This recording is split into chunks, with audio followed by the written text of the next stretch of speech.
नमस्कार छात्र छात्राओं टावरों, कैसे हो आप सभी। पिछले वीडियो में हमने पढ़ा था रासायनिक समीकरण लिखने के नियम। वह जो है इस वीडियो में हम पढ़ेंगे रासायनिक समीकरण को संतुलित करना। देखिए, रासायनिक समीकरण को संतुलित करने से पहले हमें क्या करना पड़ेगा। सामान्य जो नियम है उनके बारे में हल्का सा देखेंगे। 2 मिनट को काम है। देखो टावरो, यदि कोई संख्या नीचे की ओर लिखेड़ी है, नीचे की ओर है, ये क्या है। यहाँ पर जो हाइड्रोजन है भैया 2। पता है हाइड्रोजन 2 है। यदि सामने 2 लगे हुए हैं, नीचे भी यदि कोई संख्या है, तो ये दोनों आपस में क्या हो जाएंगे, गुणा वाला भैया, गुणा हो जाएंगे बेटा, ध्यान रखना। तो यहाँ पर हाइड्रोजन है 2 गुणा 2 बराबर 4 है हाइड्रोजन। ये देखो, सामने वाली यदि कोई संख्या है और नीचे वाली यदि कोई संख्या है, तो आपस में क्या हो जाएगी, गुणा हो जाएगी। फिर देखिए, यदि कोई 2 परमाणु कोष्टक में हो, कोष्टक के मायने हो, इसके रूप में यदि कोई संख्या लगी हुई है, यह संख्या दोनों की है, ये ध्यान रखना। यह संख्या क्या है, इन दोनों की है। तो यहां पर देखेंगे तो ऑक्सीजन भी 2 हैं और हाइड्रोजन भी 2 हैं। ये बात ध्यान रखना। सामने वाली नीचे वाली तो क्या होंगी, आपस में गुणा होंगी। कोष्टक की यदि बाहर यदि होलवाइज के रूप में यदि लगी हुई संख्या, तो वह क्या होगी, दोनों की होगी। कोष्टक के अंदर जो होंगे उनकी दोनों की होंगी। यदि कोई परमाणु में इस प्रकार से संख्या लगी हुई हो, देखिए यहां पर देखेंगे हम,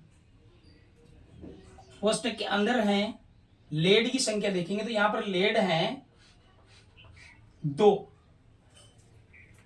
कितने हैं लेड तो है यहाँ पर 2, ये 2 ध्यान रखना। लेकिन ये जो 2 हैं सबके हैं। तो इसके बाद में हम नाइट्रोजन की देखेंगे। नाइट्रोजन की ये देखिए, 2 ये रहे और 2 ये, नाइट्रोजन हो गए हैं 2 गुणा 2 बराबर 4 होगा।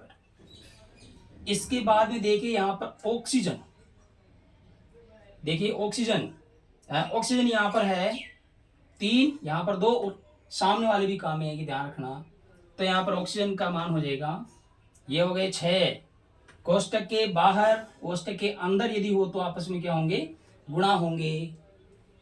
सामने वाले भी आपस में क्या होंगे, गुणा होंगे। तो ऑक्सीजन हो गए हैं यहाँ पर, हो गए 3 गुणा 2 गुणा ये 2, तो इनका मान हो गया है 6 6 दूनी 12 ऑक्सीजन हो गए हैं।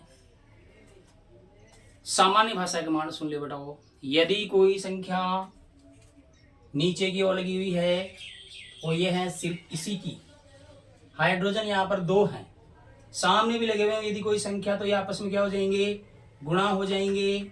ये हाइड्रोजन यहाँ पर 4 हैं।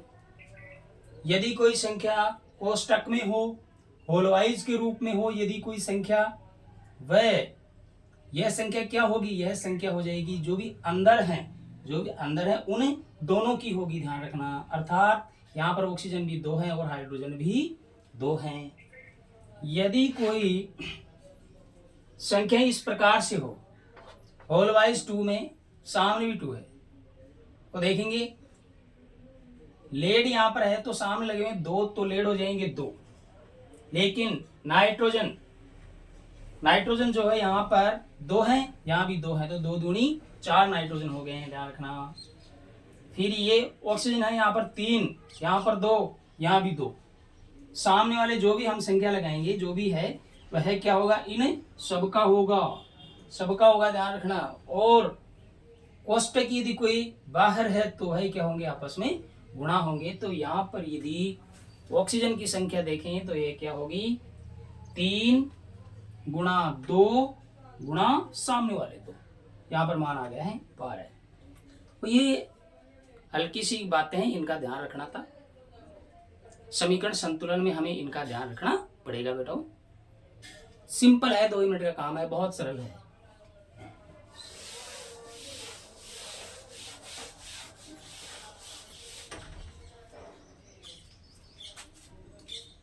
देखिए इसके बाद एक समीकरण है,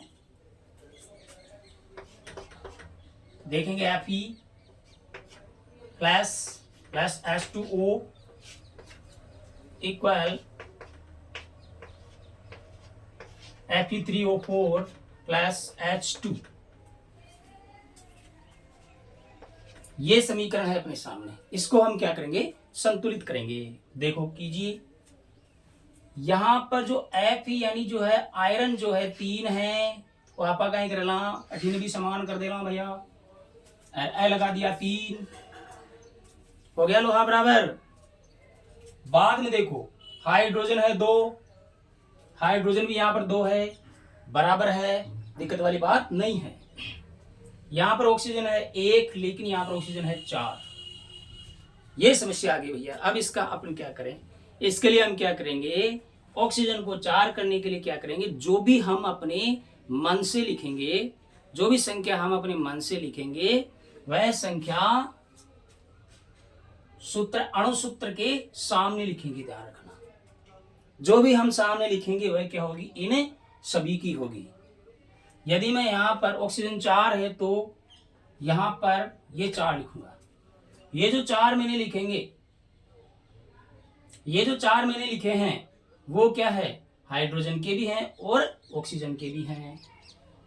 इसके बाद में आगे चलिए, लोहा 3 है, लोहा 3 बराबर हाइड्रोजन यहां पर ये हो गए। मैंने आपको बताया था कि ऊपर और नीचे वाली क्या हो जाएंगी, आपस में गुणा हो जाएगी। तो 4 गुणा 2, यहां पर हाइड्रोजन की संख्या है 8, यहां पर हाइड्रोजन है 2।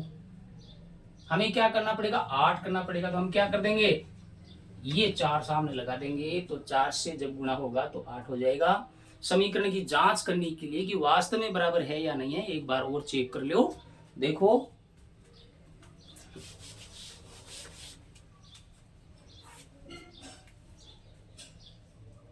यहां पर देखिए, यहां पर देखिए आयरन 3, ये 3 बराबर है भैया। यहां पर देखो हाइड्रोजन है 8, यहां पर हाइड्रोजन 8 है, बराबर है। यहां पर ऑक्सीजन है 4, यहां पर ऑक्सीजन है 4, बराबर है। अर्थात यह समीकरण क्या है, संतुलित समीकरण है, संतुलित हो गया है बेटा। इसके बाद में अगला समीकरण देखिए,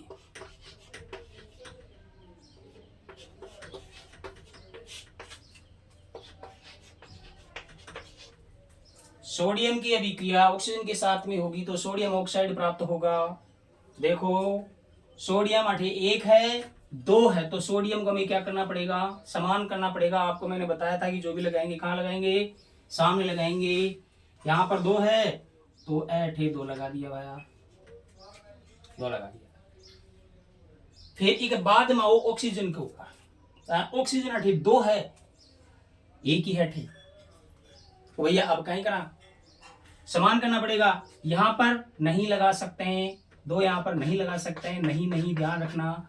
जो भी लिखेंगे, जो भी संख्या लिखेंगे लगाएंगे, वह जो है अणुसूत्र के सामने लगाएंगे, जो भी सूत्र है उसके सामने लगाएंगे। तो ऑक्सीजन को समान करने के लिए हम यहाँ पर क्या लगा देंगे, ये 2। ये जो सामने जो भी संख्या लगाई है वह संख्या क्या है, वह संख्या इन सभी की है, ये ध्यान रखना। तो यहाँ पर देखिए ऑक्सीजन तो 2 हो गए, लेकिन सोडियम यहां पर 2 गुणा 2 बराबर 4 हो गए हैं। यहां पर सोडियम 2 ही है, तो हम क्या कर देंगे बेटा, यहां पर ये 4 लिख देंगे। वापस चेक करो समीकरण को, संतुलित हुआ या नहीं हुआ है। सोडियम 4 है, सोडियम 2 गुणा 2 4 है, ऑक्सीजन 2 है, ऑक्सीजन 2 है, बिल्कुल बराबर है। तो इस प्रकार हमारा ये समीकरण संतुलित होता है। इसके बाद में देखिए अगला उदाहरण, CH4 plus O2 equal CO2 plus H2O। Methane का जब दहन होता है तो उस समय कार्बन डाइऑक्साइड बनती है और जल प्राप्त होता है। लो बेटाओ, सबसे पहले क्या करना, सबसे पहले देखो कार्बन, यहाँ पर एक कार्बन है, यहाँ पर एक कार्बन है, बराबर है, कोई दिक्कत वाली बात को नहीं।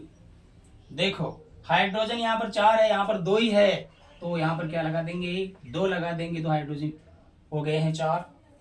ये जो 2 हमने लगाए हैं वो क्या होगा, वो जो ऑक्सीजन के भी होंगे। चलो आगे, ये कार्बन भी हो गया था, हाइड्रोजन भी हो गया। इसके बाद देखिए ऑक्सीजन यहाँ पर 2 है, लेकिन ऑक्सीजन यहाँ पर 2 और 2 ये हो गए हैं बेटा, तो ऑक्सीजन की संख्या हो गई 2 + 2 = 4। लेकिन यहाँ पर ऑक्सीजन 2 ही है, तो हम यहाँ पर क्या लगा देंगे, 2 और लगा देंगे, तो ऑक्सीजन 4 हो जाएगी। वापस चेक करो एक बार, वापस चेक समीकरण को करना ही है, ध्यान रखना। लास्ट में एक बार हमें क्या करना है, समीकरण को बिल्कुल चेक करना है। देखिए चेक कीजिए, ये कार्बन 1 है, ये कार्बन 1 है, बराबर है। हाइड्रोजन 4 है, हाइड्रोजन 2 दूनी 4 है, बराबर है। ऑक्सीजन यहाँ पर है 4 है, ये रहे ऑक्सीजन 2 ये रहे, और 2 ये रहे 4, तो ये समीकरण अपना क्या है, संतुलित हो चुका है। इसके बाद में देखिए अगला उदाहरण,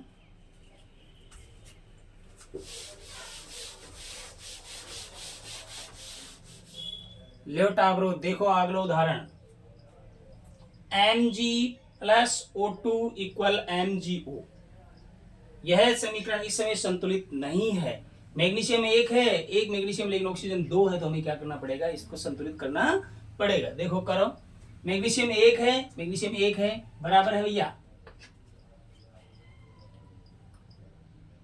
देखिए इसके बाद में देखिए ऑक्सीजन यहाँ पर 2 है, लेकिन ऑक्सीजन यहाँ पर 1 ही है, तो हम यहाँ पर 2 लगा दें, जी नहीं, बिल्कुल नहीं लगाना है। जो भी हमें समान करने के लिए संख्या लिखनी है, वह संख्या हम कहाँ लिखेंगे, हम लिखेंगे सामने। हम कहाँ लिखेंगे, सामने लिखेंगे बेटा। ये 2 हमने सामने लगा दिए, लेकिन ये जो 2 सामने लगाए हैं वह क्या है, वह जो है मैग्नीशियम के भी हैं और ऑक्सीजन के भी हैं।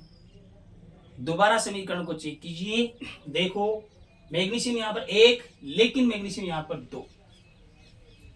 मैग्नीशियम को समान करने के लिए हमें क्या लगाना पड़ेगा, यहाँ पर ये 2 हम लगा देंगे। 2 मैग्नीशियम बराबर है 2 ऑक्सीजन, 2 ऑक्सीजन बराबर है। तो इस प्रकार से यह समीकरण संतुलित हो जाएगा। इसके बाद में देखिए अगला, यहाँ पर है FeSO4 को जब हम तापमान देंगे तो वह जो है Fe2O3 यानी आयरन ऑक्साइड में और सल्फर डाइऑक्साइड में और सल्फर ट्राइऑक्साइड में बदल जाएगी। देखो सबसे पहले देखेंगे आयरन को, यहाँ पर 1 आयरन है, यहाँ पर है 2, तो हमें समान करना पड़ेगा। बताओ कहाँ लिखेंगे, हम लिखेंगे सामने। हम कहाँ लिखेंगे, ये सामने लगा दी भैया। 2 जो हमने सामने लगाए हैं वह क्या होंगे, आयरन के भी होंगे, सल्फर के भी होंगे और ऑक्सीजन के भी होंगे। और यहाँ पर जो आयरन तो समान हो गया है, ये हो गया समान, 2 बराबर है। सल्फर को चेक करो, सल्फर है 2, सल्फर 1 और 1 2 समान है। यहां पर देखिए ऑक्सीजन है 4, लेकिन ये जो 2 सामने मैंने आपको बताया था कि सामने वाली संख्या और नीचे वाली जो संख्या है वह क्या होगी, गुणा होगी। और यहाँ पर ऑक्सीजन हो गए हैं 8। यहाँ पर देखो ऑक्सीजन ये रहे 3 प्लस ऑक्सीजन यहाँ पर है 2 प्लस यहाँ पर ऑक्सीजन है 3, तो जोड़ो इनको, ये 8 हो गए। ऑक्सीजन भी समान है, सल्फर भी समान है, आयरन भी समान है, अर्थात ये अपना जो समीकरण है वह संतुलित हो चुका है। इसके बाद में देखिए अगला उदाहरण,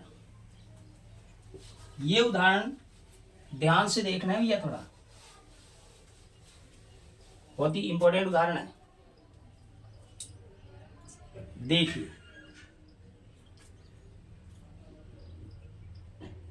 लेड नाइट्रेट है, ये क्या है, लेड नाइट्रेट।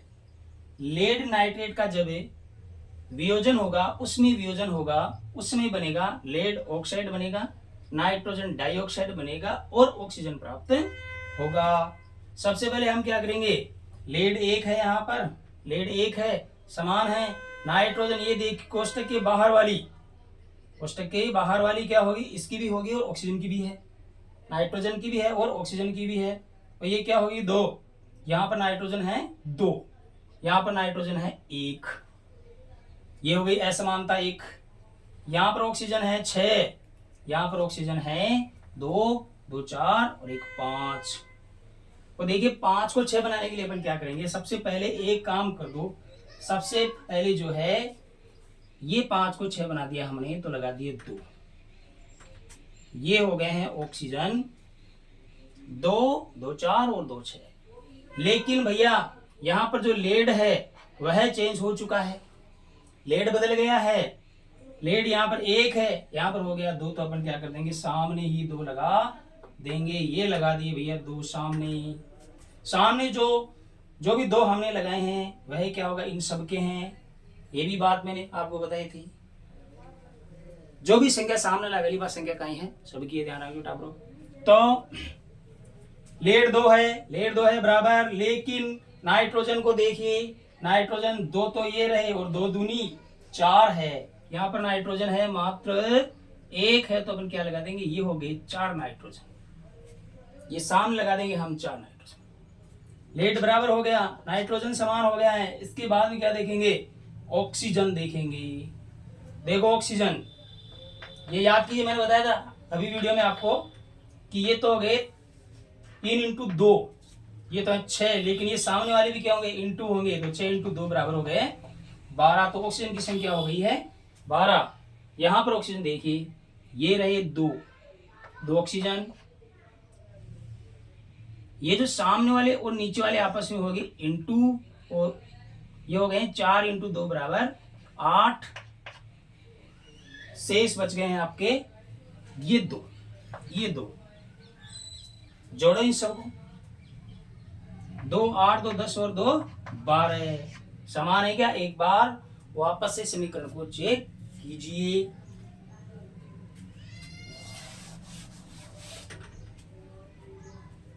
देखो लेड है 2, नाइट्रोजन है 2 दूनी 4, नाइट्रोजन है 4, वह देखिए ऑक्सीजन है आपकी 3 दूनी 6 और दूनी 12।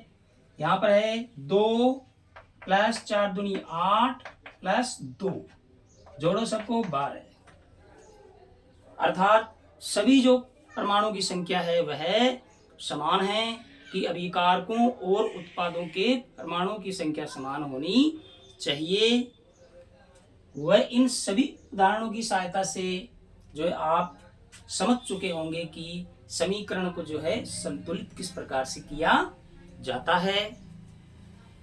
वह जो आपको क्या करना है, कुछ उदाहरण और लेने हैं, लेकर के उनको बढ़ाओ संतुलित करना है बार बार। वह उनकी जो संख्याएं हैं, उन संख्याओं को क्या करना है, उन संख्याओं को आपको दोनों ओर समान करना है। यदि कोई संख्या नीचे की ओर लिखी हुई है, सामने की ओर है, मान लो कि नीचे जो परमाणु की जो संख्या होती है यदि उसके समान है तो वह क्या होगी, आपस में गुणा होंगी। जैसे यहां पर है, ये हो गई गुणा आपस में, ये होगी गुणा, ध्यान रखना। यदि कोई ब्रैकेट है, कोष्ठक है, यदि उसके बाहर है तो बाहर और अंदर वाली जो संख्या होगी वह क्या होगी, गुणा होगी। सामने भी यदि कोई संख्या लिखी हुई है तो वह संख्या सभी के काम में आएगी। तो मैं समझता हूं कि इन उदाहरणों के द्वारा आप रासायनिक समीकरण को संतुलित करना सीख गए होंगे। धन्यवाद।